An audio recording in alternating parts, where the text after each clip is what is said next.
every You just might. She always gets the last word in an argument. Any word I say after that is the beginning of a new argument. Just a little bit ago, Kristen, you said that marriage has been beautiful, hard, challenging. Now, right away, some of the audience is thinking, Jason? Yeah. Anything you want to share with us? Well, marriage isn't perfect. Maybe Father Mark and I can help you. No, but really, the thing within our culture today is that women are so busy going from relationship to relationship to relationship, and I was one of them as well, is that they didn't give themselves that time to prepare themselves for marriage. And that's a big problem. And they think, well, that's what I'm supposed to be doing now. I need to get as much experience as I can. And even when it comes to being physical with your husband, I need to be as physical as I can so I'm ready for my husband. And in all actuality, you're thinking, well, he's going to have all this experience too.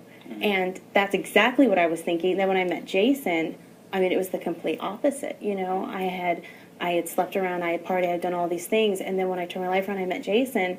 I mean, here he was, a virgin, just the complete opposite of the life that I was living, And so the women these days don't realize this time of singleness that they have isn't to do as much as they can before they have to settle down. It's more or less find out who you are, know who you are, know what God wants you to be, who He's calling you to be. And a lot of women are just causing their own hurt and their own pain, and then later on they don't realize that they're going to have to own up to it, that it's really going to affect their kids. It's going to affect their marriage. It's going to affect you as a woman when you're trying to be that strong woman of God, but then you have all this brokenness in the way that you never dealt with.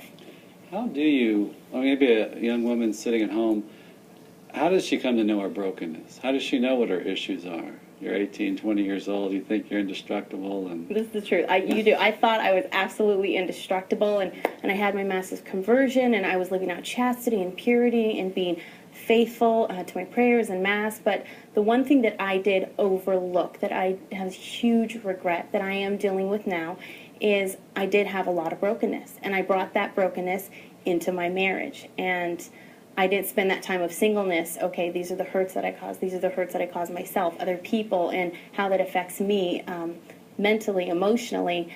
I didn't focus on any of those things. But then when you come to marriage, everything surfaces, and because of that reason, I have a hard time in our relationship sometimes because of my brokenness, and I'm always questioning my self-worth and who I am, and then even being a mother to my children, And the thing is, don't be ashamed of your brokenness. Don't stuff your stuff. Women stuff their stuff, but embrace it. But you have to embrace it with Jesus, because He's the only one that can heal you. Because I tried to do on my own, but then I ended up stuffing it because I don't want to deal with it, because the truth can be ugly sometimes, and you feel like, well, God doesn't want my ugly, and He just wants the good. But in all actuality, He wants all of you, and if you don't give Him the ugly too, He can't heal